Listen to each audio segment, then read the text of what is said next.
Assalamualaikum warahmatullahi wabarakatuh. Saya Muhammad Raffi. Di sini saya akan menjelaskan tentang linguistik ya. Oke, dari yang pertama ada sejarah, menjelaskan tentang sejarah terbentuknya linguistik. Kemudian yang kedua ada materi apa saja yang dipelajari dalam linguistik. Kemudian yang ketiga ada peran dari linguistik. Nah, pertama kali kita akan mendefinisikan apa sih itu linguistik. Nah, Matthews tahun 1997 mendefinisikan linguistik sebagai ilmu yang mendefinisikan bahasa. Nah, ilmu bahasa yang dipelajari bermula dari penelitian tentang bahasa sejak zaman Yunani, yaitu abad ke-6 sebelum Masehi. Nah, kemudian dalam linguistik mempelajari fonologi, morfologi, sintaksis, dan semantik yang merupakan cabang dari linguistik. Nah, Rohmadi dalam bukunya tahun 2016 mengatakan bahwa dalam mempelajari linguistik terbagi menjadi dua, yaitu linguistik struktural dan linguistik fungsional. Nah, yang pertama struktural itu meliputi fonologi, morfologi, sintaksis, dan semantik. Nah, kemudian untuk linguistik fungsional mempelajari pragmatik, sosiolinguistik, dialektologi, psikopragmatik, dan masih banyak lainnya yang berkaitan dengan penerapan linguistik itu sendiri. Nah, yang tadi ada struktural sama fungsional. Kalau fungsional itu penerapan dari linguistik tersebut, kalau struktural itu berarti struktur-struktur apa saja yang termuat dari linguistik itu tersendiri. Nah, kemudian dalam sejarah linguistik, sekarang kita berada ke dalam sejarah, melewati beberapa zaman, yaitu zaman tradisional, linguistik strukturalis, dan linguistik transformasi, serta aliran yang berkembang setelahnya. Nah, sejarah linguistik dimulai dari linguistik tradisional.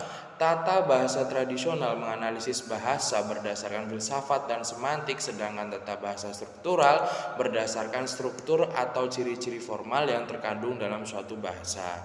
Nah, dalam perkembangannya, linguistik tradisional dikenal dengan linguistik zaman Yunani pada abad ke-5 sebelum Masehi sampai abad ke-2 Masehi.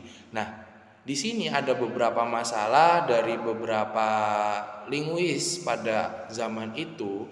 Nah, pokok masalah yang terjadi adalah pertentangan antara bahasa sifat alami dan bahasa bersifat konvensi. Nah, apa sih yang dimaksud bahasa alami dan konvensi? Alami maksudnya bahasa itu mempunyai hubungan asal-usul sumber dalam prinsip abadi dan tidak dapat digantikan oleh manusia itu sendiri. Nah, kaum yang menganut paham ini adalah kaum naturalis yang berpendapat bahwa setiap kata mempunyai hubungan dengan benda yang ditujunya. Nah, berbeda dengan kaum konvensional, mereka berpendapat bahwa bahasa bersifat konvensi, yang berarti makna dari kata-kata itu diperoleh dari hasil tradisi dan kebiasaan yang mempunyai kemungkinan bisa berubah seiring berjalannya waktu. Nah, kemudian masalah ini berlanjut antara analogi dan anomali. Plato dan Aristoteles yang merupakan kaum analogi mengatakan bahwa bahasa itu bersifat teratur. Maka dari itu orang dapat menyusun tata bahasa, dan jika tidak teratur, maka hanya idiom saja yang dapat disusun dari bahasa tersebut. Nah, kemudian kaum anomali mengatakan bahwa bahasa itu tidak teratur. Nah, para ahli dalam aliran ini adalah kaum sofis, yaitu abad ke-5 sebelum Masehi.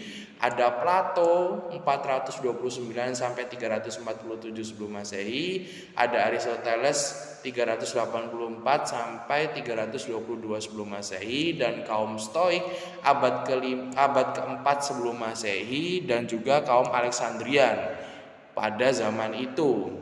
Nah, kemudian kelanjutan dari zaman Yunani, sejalan dengan jatuhnya bangsa Yunani dan munculnya kerajaan bangsa Romawi.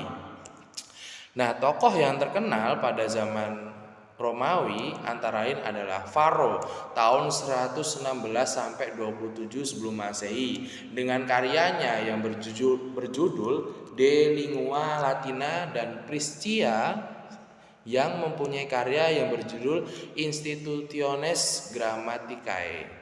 Nah, itu bahasa Latin ya kalau nggak salah. Kemudian ada studi bahasa dalam zaman pertengahan di Eropa mendapat perhatian dari para filsuf, skolastik dan bahasa Latin yang menjadi lingua franca karena dipakai sebagai bahasa gereja, bahasa diplomasi dan bahasa ilmu pengetahuan. Kemudian dalam zaman Renaissance, ada Renaissance itu artinya zaman revolusi ilmu pengetahuan di Eropa sana.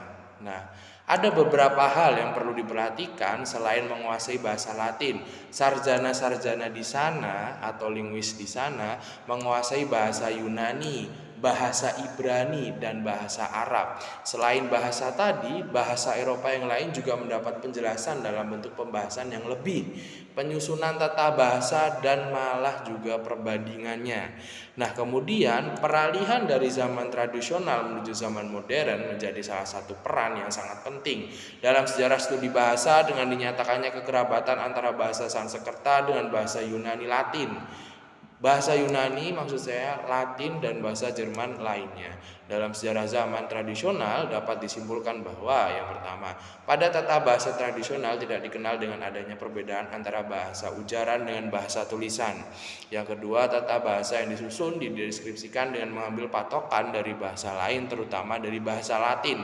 Yang ketiga, kaidah bahasa yang dibuat secara perspektif yakni benar atau salah.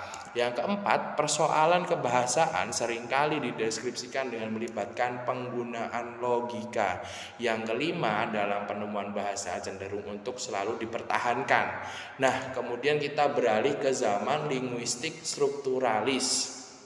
Oke, kita lanjutkan. Yang kedua adalah linguistik strukturalis, mendeskripsikan bahasa berdasarkan ciri atau sifat yang dimiliki bahasa itu sendiri. Tokoh yang menjadi bagian dari linguistik strukturalis ini antara lain adalah Ferdinand de Saussure tahun 1857 dan 1913 sampai 1913. Maaf ya karena pengucapannya sedikit belepotan.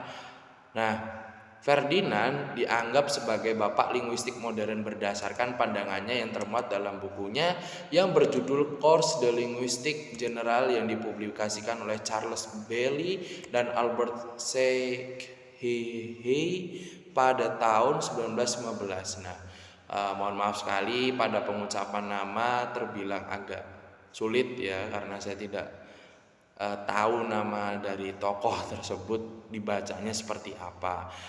Nah, kemudian yang kedua ada aliran Praha yang dimulai pada tahun 1926 atas gagasan dari Willem Mathesius tahun 1882 sampai 1945. Dalam bidang fonologi, aliran Praha yang pertama kali membedakan dengan tegas itu fonetik dan fonologi. Nah, jika fonetik mempelajari bunyi dan fonologi mempelajari fungsi bunyi tersebut dalam suatu sistem. Kemudian ada aliran glosematik pertama muncul di Denmark oleh Louis tahun 1899 sampai 1965 yang meneruskan ajaran Ferdinand. Nah, Louis ini menganggap bahasa sebagai suatu sistem hubungan. Nah, kemudian ada aliran Firthian pertama kali dikemukakan oleh John R. Firth pada tahun 1819 sampai 1960, seorang guru besar Universitas London yang terkenal oleh teori mengenai fonologi prosidi. Karena itu kemudian teorinya dikenal dengan nama aliran prosidi. Nah, yang selanjutnya aliran sistematik pertama kali digagas oleh M.A.K.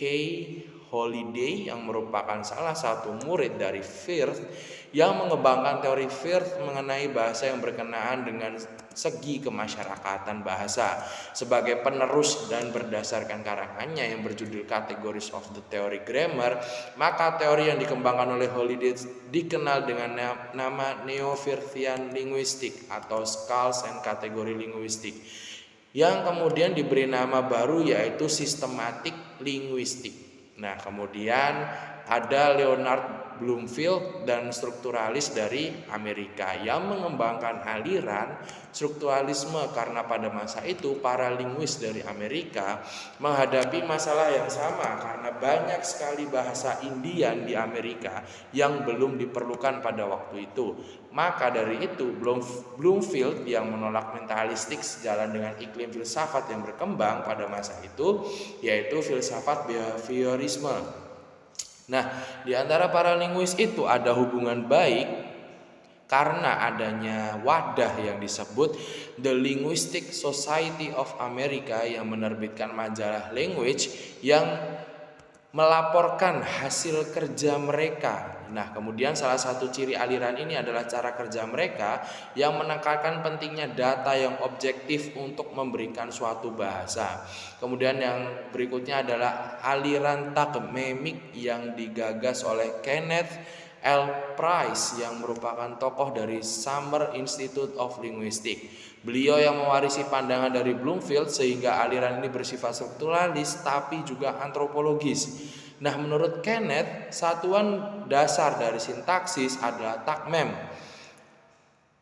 Takmem itu sendiri adalah korelasi antara fungsi gramatikal atau slot dengan sekelompok bentuk-bentuk kata yang dapat saling diperlukan untuk mengisi slot tersebut.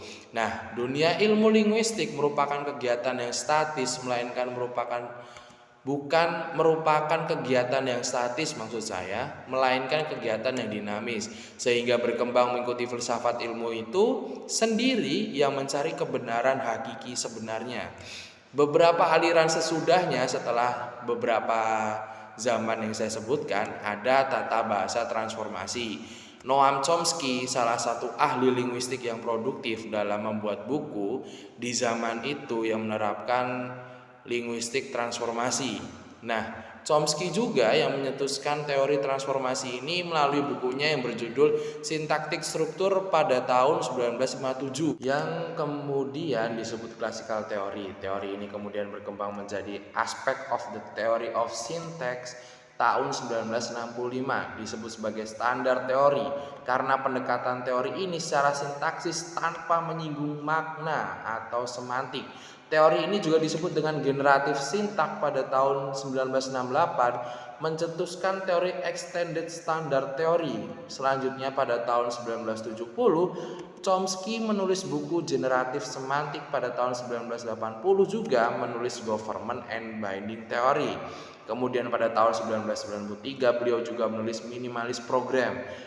Nah, Chomsky mengatakan bahwa setiap tata bahasa dari suatu bahasa merupakan teori dari bahasa itu sendiri, dan tata bahasa itu harus memenuhi dua syarat.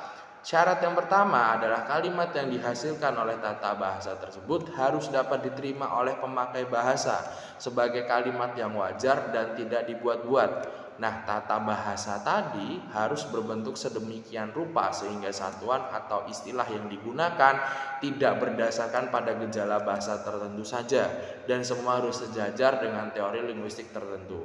Kemudian ada aliran semantik generatif. Nah, berkembangnya zaman beberapa murid dari pengikut Chomsky ini antara lain Pascal, Lakoff, M.C. Cowley, dan Kiparsky. Mereka memisahkan diri dan membentuk aliran sendiri yang kemudian disebut dengan kaum semantik generatif. Tujuan dari pembentukan ini adalah seharusnya semantik dan sintaksis diselidiki bersama sekaligus karena keduanya adalah satu.